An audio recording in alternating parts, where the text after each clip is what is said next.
আমার মা বাবা দুজনেই সেনাবাহিনীতে ছিলেন। আমার মা ছিলেন বাবার সিনিয়র। তার ইউনিফর্মে যেমন ছিল কঠোর দায়িত্ব, তেমনই ছিল সাহস। আর আমার বাবা, তিনি তো লড়তেন একেবারে আগুনের মাঝখানে, ফ্রন্ট লাইনে। এক জায়গায় কখনো থিতু হয়নি আমরা। বাড়ি বদলেছে, শহর বদলেছে, এমনকি আমার স্কুলও বদলেছে, আর আমরা শুধু অভ্যস্ত হয়ে বদলেই গেছি। তবু একবার যতদূর আমার মনে পড়ছে, দিল্লিতে মা বাবা একসঙ্গে পোস্টেড, তখন বুঝেছিলাম স্বাভাবিক পরিবার বলতে ঠিক কী বোঝায়। একসঙ্গে রাতের খাওয়া দাওয়া, আড্ডা, মজা, ঘুরে বেড়ানো। আমি সত্যি ওই আমার দিনগুলো অনেক মিস করি।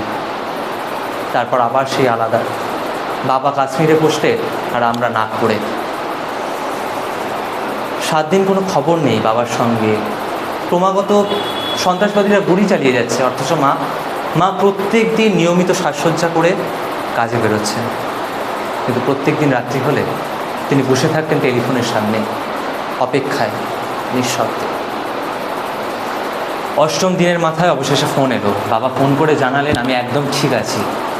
আর আমি শুধু মনে মনে ভাবছি কি অদ্ভুত না, আমার বাবা তো জীবনত্যাগ নায়ক।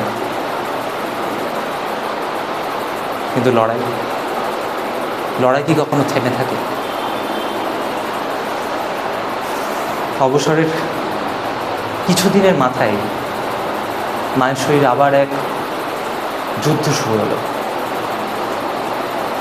মায়ের শরীরে ক্যান্সার প্রবেশ করল। অবসরের ঠিক 1 বছরের মাথায় মা হার মানলেন। আমাদের সবাইকে ছেড়ে তিনি চলে গেলেন চিরতরে।